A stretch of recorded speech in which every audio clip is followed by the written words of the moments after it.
Every week, we test drive vehicles on Car Coach Reports. However, some of the things that people do on the road drive me crazy. So we're going to talk about some of my top 10 pet peeves, and somehow I have a feeling they're bothering you as well. If you want to hear more, stay right with us. Welcome back to the channel. I'm Lauren Fix, and this is 4 Minute Friday. And this week we're talking about pet peeves. This week's show is brought to you by wheelwish.com. If you're thinking about buying a car, don't pay retail. Check out wheelwish.com and you call the price and we'll find a dealer. Let's put 4 minutes on the clock.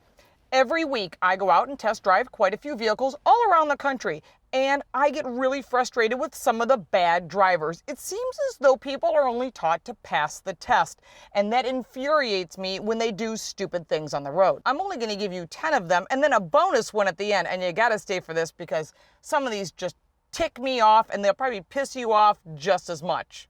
Here's the list. Number 10 on the list.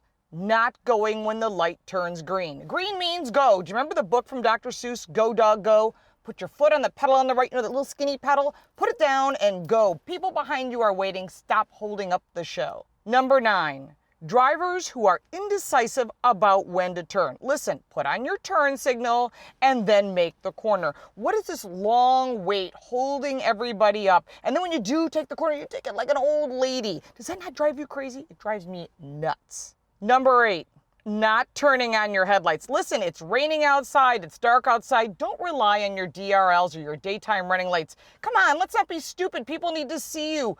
Don't wreck your vehicle, don't wreck someone else's. Turn on your headlights, leave your headlights in automatic if you can't remember to turn on your headlights. Come on, people.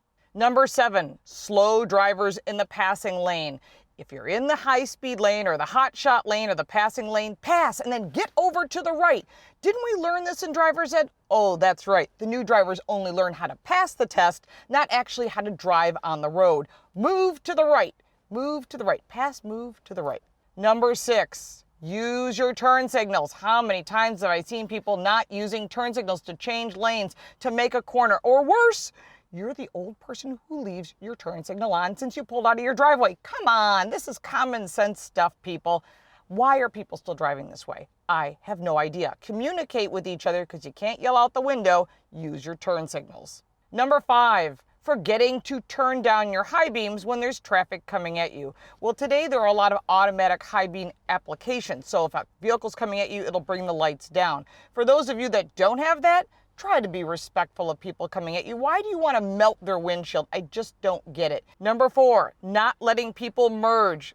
Now, this is something called zipper merging. I've discussed it in the past. You take turns, sort of like in school. Do you remember like in elementary school, you take turns, everyone takes turns, just like a zipper. It's called a zipper merge. But for some reason, some people are such jerks, they crawl up on the bumper in front of them so that you can't get in. How kind, but when they want to get in, they expect you to let them in. Not very nice. Let people in, and maybe they'll let you in.